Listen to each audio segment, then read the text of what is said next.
আজকের আয়োজন আপনারা জানেন বাংলাদেশ মানবাধিকার উন্নয়ন ফাউন্ডেশনের ১৬তম বর্ষপূর্তি উপলক্ষে প্রথমে এই প্রতিষ্ঠানের হয়ে শুরু থেকে আজকে পর্যন্ত এই পথ চলায় যারা সাথী ছিলেন, সঙ্গী ছিলেন, যারা কর্মী ছিলেন, সহকর্মী ছিলেন, সবাইকে শুভেচ্ছা জানাচ্ছি। আপনাদের সবাইকে অভিনন্দন এবং শুভেচ্ছা, যারা এই ১৬টি বছর নিরলস পরিশ্রম করে আপনারা এই প্রতিষ্ঠানকে আজকের এই জায়গায় এনে দাঁড় দিয়েছেন। মানবাধিকার উন্নয়ন ফাউন্ডেশন মানুষের মানবের অধিকার, আসলে এখানে যারা বক্তারা বলে গেছেন, প্রথমে জানতে হবে আমাদের এই ফাউন্ডেশন, আমাদের কার্য পরিধি কি, আমাদের সীমাবদ্ধতাগুলো কি, আমাদের কাজ করার ক্ষেত্রগুলো কি। আমি যতটুকু জানি একেবারে ভেরি প্রাইমারি ধারণা থেকে আমি বলতে পারি, সেটা হলো যেহেতু মানবের অধিকার যেটা নিয়ে আমরা কাজ করবো সেটাই আজকে বিশ্বের সর্বোচ্চভাবে লঙ্ঘিত হচ্ছে। আমাদের বাংলাদেশে লঙ্ঘনের আর শেষ রইল কোথায়?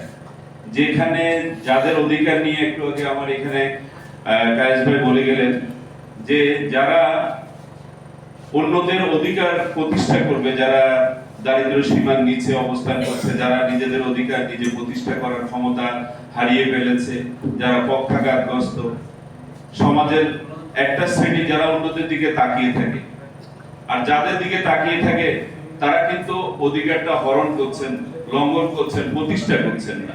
আপনারা যদি দেখেন যে আমরা কাউকে হেয় করার জন্য বলছি না, বিগত সময়গুলোতে আপনারা যদি দেখবেন যে যার ঘর নেই, বাস্তুহারা, তাকে ঘর করে দেওয়া হবে। আশ্বাস দিয়ে তাকে ঘর করে দেওয়া হলো কোথায়? পানির মধ্যে ঘর, তার চারদিকে পানি, মাঝখানে ঘর। আর যিনি এই ঘরটা প্রতিষ্ঠা করতে গিয়ে যিনি নায়ক বলে গেলেন, তিনি কি রাষ্ট্রের সম্পদ ভোগ করে তিনি অট্টালিকা করলেন, যা আমরা দেখতে পাই। এই ধারাবাহিকতা আপনারা দেখবেন বিশ্বের মোড়ল যারা আজকে যারা বিশ্বের মানবতার কাণ্ডারি বলে নিজেদেরকে দাবি করছেন, পুরো বিশ্বে যুদ্ধ বাঁধিয়ে বসছেন। এবং এই যুদ্ধের রেজাল্ট কি আপনারা জানেন? প্রথমেই মানবাধিকার হরণ হচ্ছে। কে কাকে গায়েব করছে সেটা তো বড় কথা না।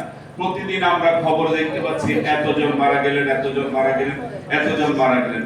সেখানে সবার আগে আমরা যখন দেখি শিশু মারা গেল, একটা শিশু সে পৃথিবীর কিছু পেল না, দেখলো না, জানলো না, শুনলো না, তাকে আগেই এই পৃথিবী থেকে চলে যেতে হবে, এটা তো মানা যায় না।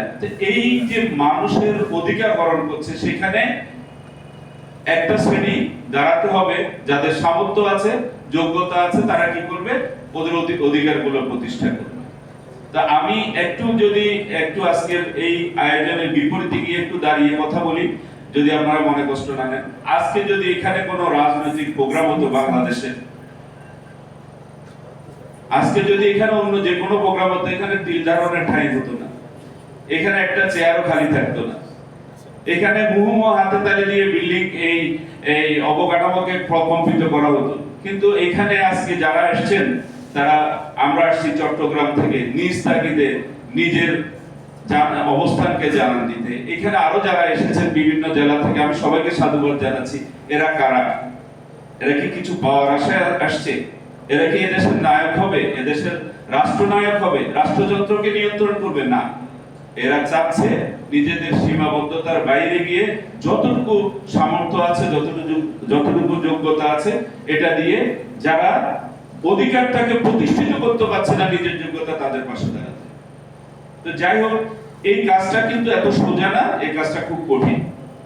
আর হলো গিয়ে আমি যা দেখেছি বা যতটুকু শুনেছি, যারা এই কাজগুলো করেন তারা কিন্তু কোনো সামর্থ্যবান না যে এই সামর্থ্য নিয়ে আমরা কাজ করছি, আমাকে এই পানটা দেওয়া হয়েছে, আমি এটাকে বন্টন করতে পারবো। এটা হলো নিঃস্বার্থের সামর্থ্যকে ওভারকাম করে নিজের সীমাবদ্ধতাগুলোকে পাশ কাটিয়ে নিজের পরিবার পরিজনকে নিশ্চয়তা নিশ্চিত করে তারপরে গিয়ে বাইরের মানুষের যারা অবহেলিত, যারা শোষিত, বঞ্চিত, সেই মানুষগুলোর অধিকারের কাজ করে।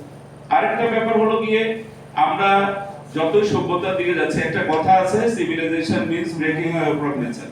যত আমরা আধুনিকতার দিকে যাচ্ছি, যত উন্নতির দিকে যাচ্ছি, তত কিন্তু আমরা আসলটাকে হারাই ফেলছি, আমরা রিয়েলিটিটাকে হারাই ফেলতেছি। দেখা যাচ্ছে যে আমরা একজন মানুষ, আমি আমার পাশের যারা মানুষ তাদেরকে নিয়ে বসবাস করব, আমার সুখটা তাদের মধ্যে খুঁজে পাবো, আমার দুঃখে তারা ব্যথিত হবে, তাদের দুঃখে আমি ব্যথিত হবে। কিন্তু আমরা যেটা করছি সেটা হলো কি, এই জিনিসটাকে আমরা একেবারে কবর রচনা করে ওই জিনিসটাকে মাটি দিয়ে নিজের সুখ, নিজের স্বাচ্ছন্দ্য, নিজেকে তুলে ধরা, সমাজে যে মৌলিক অধিকার আছে পাঁচটা, অন্ন, বস্ত্র, বাসস্থান, শিক্ষা, চিকিৎসা, এগুলাকে পাশ কাটায় আমি চিন্তা করছি আমি সমাজের প্রতি হব, আমি সমাজকে নিয়ন্ত্রণ করব, সমাজ আমাকে হিরো মানবে।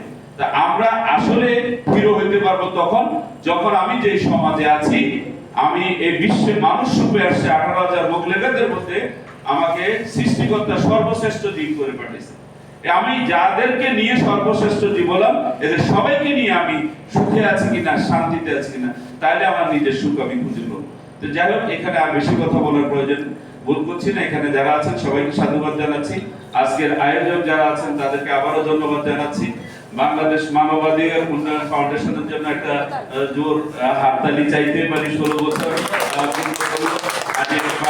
ইনশাআল্লাহ এখানে আমরা যারা নতুন ভাবে সংযুক্ত হলাম, আমি অনেকগুলো চেহারা দেখতে পাচ্ছি, আরো অনেকেই আসবে ইনশাআল্লাহ। এই চলার পথটা আরো দৃঢ় হবে। আমাদের বাংলাদেশ মানবাধিকার